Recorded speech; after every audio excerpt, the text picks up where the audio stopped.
Welcome to the Shepherd's Pie, a slice of hope to raise faithful kids, where we focus on topics that impact young people today. I'm Antony Barone Kolenc. I'm a father of 5 who served in the Air Force for 21 years. I'm now a law professor and a columnist for Practical Homeschooling magazine. I'm also the author of The Harwood Mysteries, an inspirational medieval fiction series for kids aged 10 and up. Here on the Shepherd's Pie, we want to inform, inspire, and help you to raise happy, healthy, faithful kids, whether you're a parent, a grandparent, a youth leader, anyone. In today's episode, we talk about imagination, fiction, and kids. My guest is Corinna Turner, who writes fiction in a wide range of genres that is absolutely bursting with imagination. We'll discuss several of her book series and how imagination and fiction can work together to reach kids. And in the entertainment segment of the show, guest reviewer Steven McEvoy will review Karina Fabian's imagination-packed series, The Rescue Sisters.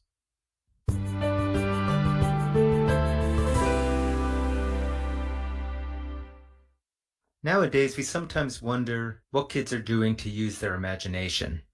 Whether they're watching YouTube videos, sitting on the couch vegging in front of TikTok watching kids dance around, or simply binge-watching the next vampire or zombie series on Netflix. Parents and teachers sometimes worry that kids are not using their imaginations like they used to. Enter fiction. Our show today focuses on both Corinna Turner's fiction and Karina Fabian's fiction, 2 authors who can help spark imagination in our kids. In our interview segment, I talk with Corinna Turner not only about her imaginative series that she writes, but also about the importance of fiction for tapping into the imagination of our youth and helping them to grow in positive, faith-based directions.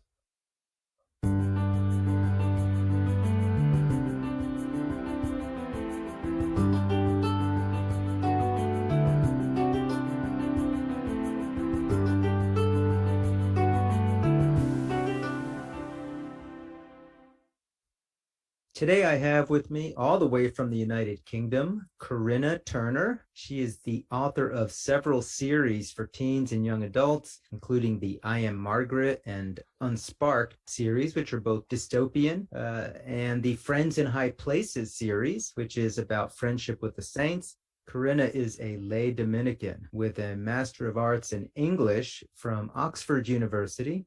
And I got to know Corinna a few years ago as a member of the Catholic Writers Guild when I was actually traveling around the UK doing some research for my Harwood Mysteries English series that takes place in the 12th century. And she toured me all around Oxford, and we had the chance to even share a meal together at the Eagle and Child, where C.S. Lewis and J.R.R. Tolkien used to meet. Corinna, it is so nice to have you on the podcast today. It's very nice to be here with you. We're going to be talking today about all your different series, but you've got a really interesting background. For listeners who might not be aware of what it means to be a lay person in a religious order, what is sort of the significance of that? If you're not sure what the lay Dominicans are, it's part of the Dominican order, but it's for lay people. Each order has their own charism, kind of their mission, as it were. The Dominican charism is preaching. Obviously, as an author, preaching is quite an appropriate charism for me. Having read some of your books, I know that your books are not preachy. So where do you see faith fitting into your writing?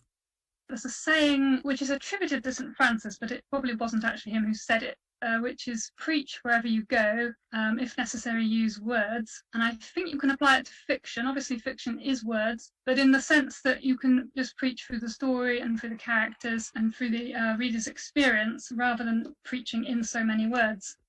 Seems like your charism definitely is focused on more of a young adult teen audience. Why choose that age range to write for?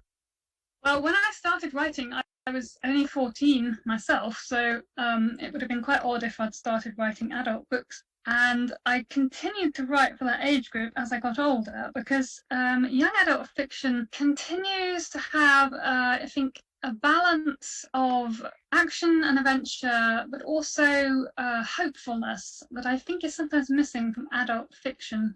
It's that combination that has kept me writing for that age group, and I think it's that reason why a lot of adults actually read young adult fiction. And you've got such a different range of series. And I know we want to talk about imagination here in a second. And I think a good segue to that is just to talk about all the different kinds of series that you have here. Let's maybe hit each of your series a little bit and just let our listeners know what is kind of the basic premise of the series and how do you see hope factoring into them. And I know I Am Margaret is maybe the one that first comes to mind. So can you tell us a little bit about that series? I Am Margaret is set in a future where there's an atheistic government pretending to be a democracy, which is how they've stayed in power, but it's basically an authoritarian state. They've completely forbidden religion and they've implemented a strict eugenics program. The teenagers are sorted at the age of 18. If they're sufficiently perfect, they are allowed to register, which is what they call marriage, and have children. But if they're not sufficiently perfect, they get sent to a facility and put on an exercise program and then used for forced organ donation. And Margaret is a young woman who's she's in trouble on two fronts because she's Catholic and she's also dyscalculic, which is maths dyslexia. So she knows she's probably going to fail her sorting and be sent to the facility. And so you've got, I think you just released your seventh book in this series. There's a lot that goes on. Maybe give a sense of the flow of the series. Technically, it's 8 books because there is a short novella that comes beforehand, but there's 7 books in the main series now. The first 4 deal with Margaret and Thane and their friend John in their kind of fight against the evil government. And then the 5th one is called Margot's Diary, and it spans a period of time after book 4. There's book 6, which is called The Siege of Reginald Hill, and this one deals more with Margot's brother, Kyle, who is by that point a priest. Then book 7, which I've just released, kind of continues Kyle's story after what happens in The Siege of Reginald Hill. So those 2 books at the end and the prequel novella at the beginning, which is called Brothers, they're more about Kyle, and the rest of the series is more about Margot. And then totally on what appears to be an entirely different train, you've got this Unsparked series. Can you tell us about that? Yes, Unsparked is kind of a dino dystopian, and it takes place some point in the future. The scientists have managed to recreate dinosaurs more or less as they think they were. Of course, they did so arrogantly, and of course the dinosaurs escaped, the dinosaurs bred, and now most of the city people are just living in big cities behind big electric fences, and the people who live outside are the farmers who have smaller electric fences, and then the hunters, and they drive around in these armoured RVs and live outside with the predators. The main hunter character in the series, he doesn't really think it's a dystopia because he really likes his life, he really likes that world, he likes dinosaurs, he likes all the animals. But the city people definitely think it's a dystopia. All right, and then on a totally different note, I know recently started the Friends in High Places series. What's that about? Yeah, Friends in High Places is it's quite a different series because it's quite a lot educational, but it is fiction, and it's about different saints, and it's telling the saint's biography through the story of a modern teenager who's finding out about the saint and making friends with the saint, usually while going through some pretty tough situation in their life. So I've done Blessed Carlo Acutis, who died of leukemia when he was 15, and I've done St. Joseph, and I've done St. Margaret of Castello, who was born in medieval Italy, hunchbacked, lame, dwarf, and blind as well, to noble parents who did not appreciate her deformities at all and did not treat her well, and eventually abandoned her in a strange city. And she's a great pro-life saint, she is. I mean, and that seems like quite an assortment of saints you've got there. How are you choosing which saints to focus on here? Well, Blessed Carlo Acutis was the reason the series kind of happened, because last year it was coming up to his beatification, and my friend said to me, have you thought of doing a book about Blessed Carlo Acutis? And I was like, ha ha ha, when am I going to have time to, do an extra book? Obviously, Blessed Carlo and the Holy Spirit wanted it because, almost immediately I had the idea for the book in my head, so I did sit down and I wrote it.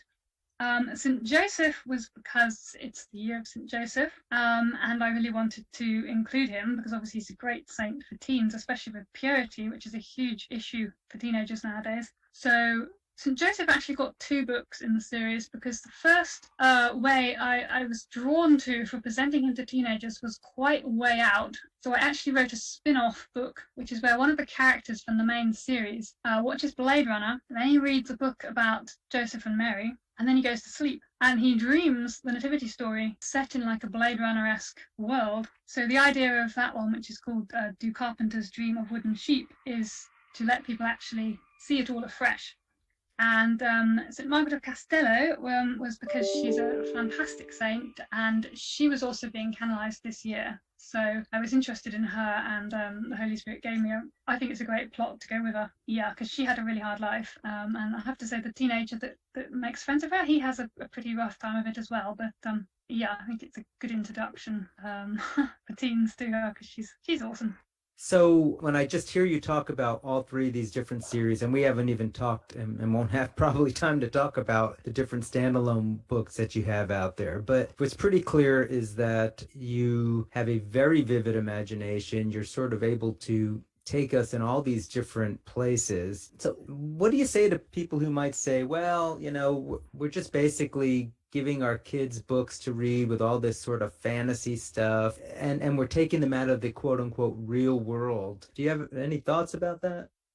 I think it was C.S. Lewis who said, children already know that dragons exist. The point of fiction is to teach them that dragons can be defeated, which I think is a pretty good reason. The point about fiction is, through fiction, teenagers get into situations that they've never been in, and which in many cases you hope they won't be in. And they get inside another character's skin, and they see how the character deals with it. It makes them think, how would I deal with this? What's right and wrong, even? I think the thing about fiction is that it's made up, but it teaches truth. If you think about the Bible, Jesus didn't go around teaching in the form of catechetical programs. He went around teaching through parables, which of course are stories. So I personally think fiction is an incredibly powerful teaching method, and I think it's probably underutilized nowadays. Through most of history, fiction has been a big way to teach, but we have kind of lost that more recently. For example, in the Renaissance, you get serious writers like St. Thomas More. They'll be writing quite serious ideas, but they'll be doing it through dialogues and through sort of fictional framing devices. I think the problem with all the mainstream fiction that is out there is, of course, it is teaching just as effectively as Catholic fiction, but what is it teaching? Yeah, no, and that is, I know both of us are part of a broader group called CatholicTeenBooks.com, which I always like to mention them whenever I can, because there's a lot of authors who are writing for teens from a Christian perspective, or worldview at least, because we realize that the lessons that our teens are drawing from most of the stuff that they see on TV or that they can read or that Scholastic is selling in their schools is not the kinds of messages that is probably best for teens today. And what about that though? Do you see the internet and social media and things like that as harmful to the imagination of our youth today? I mean, is that part of why you've kind of used the medium of books? I think there's a big difference between books and social media, and it wouldn't surprise me if we didn't see more sort of serialized online stories, that sort of thing. But unfortunately, books are going strong at the moment. I think in terms of harmfulness, I think social media is a bit like television or films or indeed books. It's neutral in itself. It is a question of how it's used. I mean, I think one of the most problematic things about social media is the addictive nature of it. And I think it's definitely good for anyone of any age to try and kind of keep control of that and not overdo it. I mean, you're feeling tired one day, then you might want to watch silly YouTube videos for a few minutes to unwind. But if you're sitting there spending hours and hours of your day just watching that stuff, that's not good, is it? But I think it partly depends how you use it, because you can also get quite a lot of good Catholic content on YouTube, people giving talks and that sort of thing. So Right. yeah. So what about parents and teachers? I mean, do you have any advice on what they might be able to do to help their teens, especially tap into, their imagination or some of the fiction that, we're talking about? I mean, how do you get them even interested to pick up a book nowadays? It's not that easy. Obviously, you've got to start with what they're already interested in. if they're interested in unicorns or dragons, it's probably not going to help if you just refuse to give them a single book with unicorns or dragons in, because then they're really not going to want to read. So you need to try and start with what they're interested in, but something good of that kind. So you wouldn't want to pass them Game of Thrones, for example, but you could give them a good Christian fantasy novel. Also, if they're just a really reluctant reader, you can try small books. I started releasing my own Sparked books as ebooks only to start with, because they're short. They're like short novellas, each one, an episodic. And then people were saying, oh, we want them in paperback. So I've started releasing them in paperback as well. And I think a lot of teens that aren't sort of massive readers like just to have something short. More broadly, some parents do come up with like reading schemes. Like I think I read something about someone who was paying their child $1 for every book they finished, and that sounds a bit sort of radical maybe, but if it works, it's going to depend on the teenagers really. And if you can just find something that they actually really enjoy, then it's going to be a lot easier. Is that what happened with your I Am Margaret series? Did you see like teens were interested in a lot of dystopian stories, whether it was The Hunger Games or Divergent or whatever, and you saw that as an opportunity, or was it something else that drove you to that dystopian setting?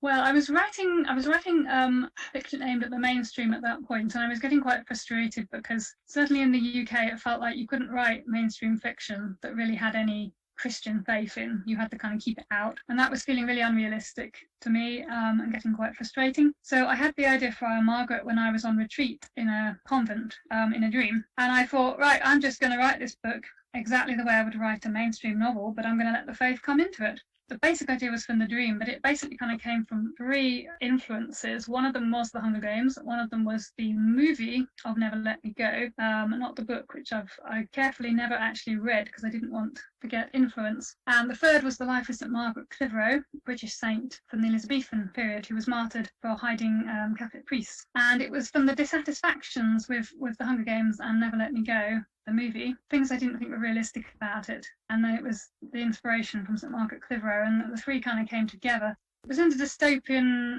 genre, partly because I was reading that sort of thing, and yes, partly because it was very popular at the time, and still is pretty popular. It wasn't sort of cold calculated, oh, this genre is popular, so I'm going to write in this genre. It was more of an organic process. Yeah. Sure. And I can't help but think that Jurassic Park must have somehow influenced you on Unsparked. Is that too far of a jump for me to make that conclusion?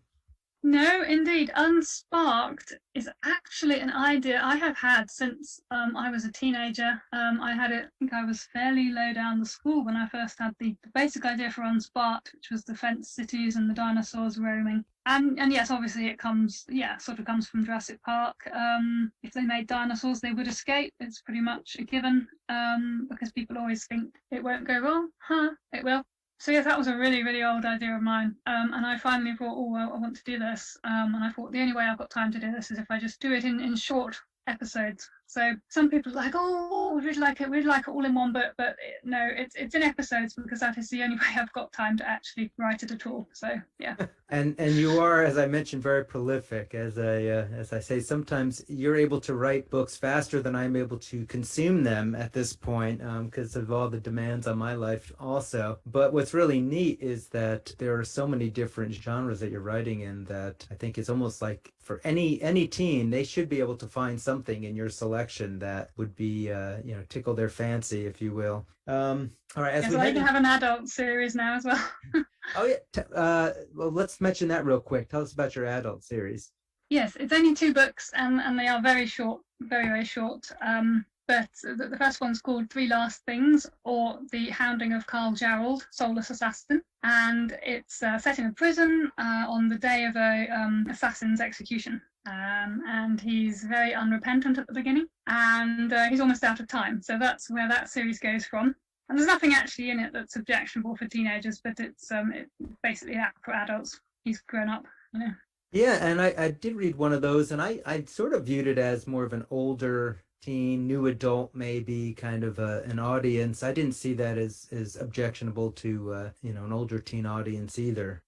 No, it works quite well as a new adult book because the protagonist is almost 30, but he's incredibly emotionally and spiritually immature, completely stunted. So works very well for new adults and indeed for teens. Right. One other thing I noticed is that your books are being translated, at least in Spanish. Can you tell us a little bit about sort of the reach of your different series around the world?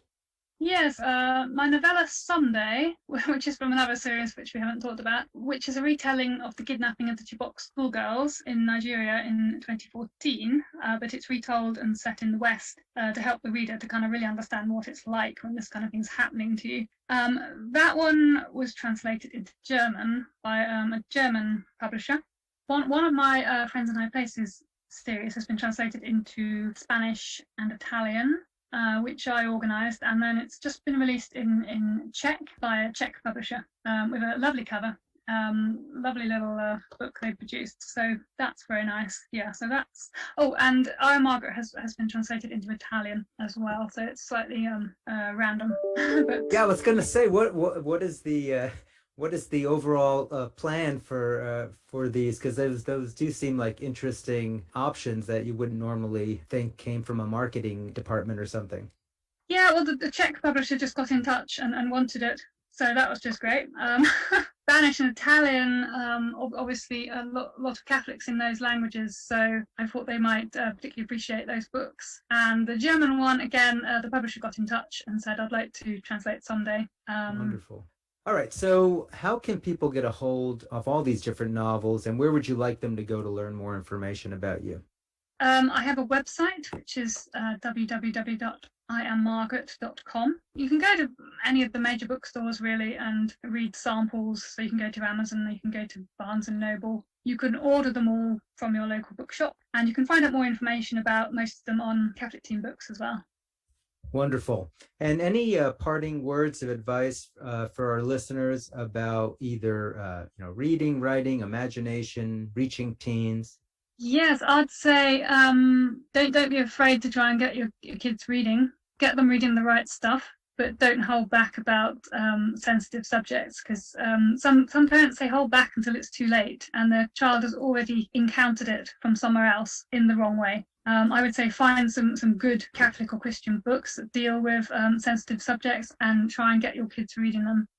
All right. Hey, thanks so much for being on the show today, Corinna. It's been a pleasure having you, and many, many more works to come in the future to you.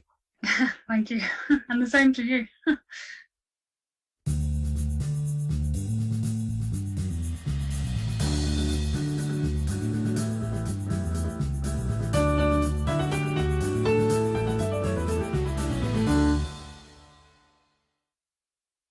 My guest reviewer today is Steven McEvoy, a book reviewer and blogger extraordinaire who reads hundreds of books each year, and he reviews most of them on his blog, bookreviewsandmore.ca, which is viewed by thousands of readers each week. He is an IT specialist in his day job. He's a husband and father of 4, and he has reviewed several books on the shepherd's pie, and I'm really glad to have you back on the show again today, Steven.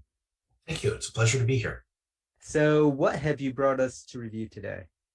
A series that I find absolutely fascinating. It's The Rescue Sisters by Karina Fabian. There is one novel and there are 4 published short stories currently. The premise of the series is that humans have gone to space and it's not as touchy-feely and friendly as we would like it to be. There are catastrophes and accidents, and the Rescue Sisters is a group of nuns that was formed by a widow whose husband died in one of the early space accidents. And their mission, their goal is to serve in space. Some of them serve on long-term missions. The novel Discovery includes a nun that's part of a mission to go and explore a new artifact that has been found. The short stories include the first human born off Earth, who's born on the moon, and he has an expiry date. He knows that he's going to die, and he tries to get off the moon, and the sisters have to rescue him, and they decide that he's going to have to earn back the year that they spent rescuing him, and they get him some adventure that he never expected. It sounds like a lot of fun. A whole order of nuns, and their mission is to go into space like Captain Kirk, but with a rosary, I suppose.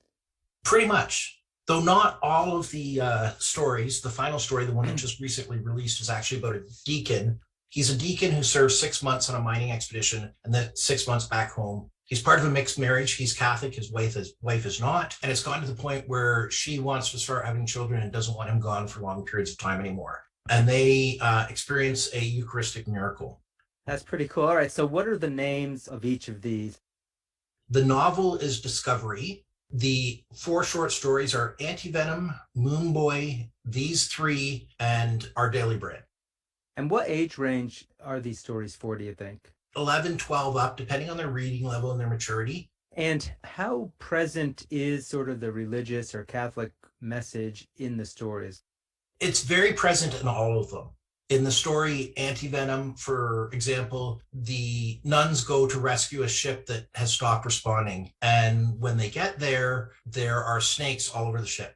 There was a faith healer who was taking snakes to try and expand his congregation and his denomination. The snakes got loose, and there's only him and the pilot on the ship. And the nun that is on board trying to perform the rescue is absolutely terrified of snakes. There's a lot of faith, a lot of prayer. They're just wonderful stories. Very neat. And is there anything that a parent would be concerned about in the content or the writing at all? In the novel, in Discovery, there is a kind of long lost love. But as far as the short stories, there's absolutely nothing. So if readers are interested, where can they find these stories? The short stories are only available as ebooks.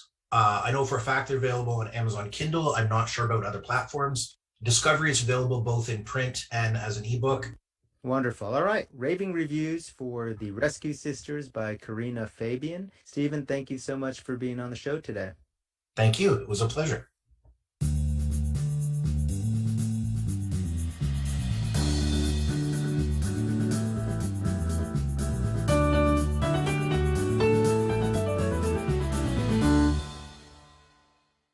That's all the time we have for the show today. We spoke with Corinna Turner about all of her many imaginative genres of fiction and about the use of imagination. And Steven McEvoy reviewed Karina Fabian's series, The Rescue Sisters. Again, this is Antony Barone Kolenc, and this has been The Shepherd's Pie. If any of you listening today have a question for me or a topic you'd like to have us cover on the show, please drop me a line on my website at antonykolenc.com. That's AntonyKolenc.com. Also, if you visit my website, you can learn more about my historical fiction series for kids, The Harwood Mysteries. I'll end as always with my wife's favorite scripture quote from Romans 8:28. We know that all things work for good for those who love God, who are called according to his purpose. May the Lord bless and keep you this week.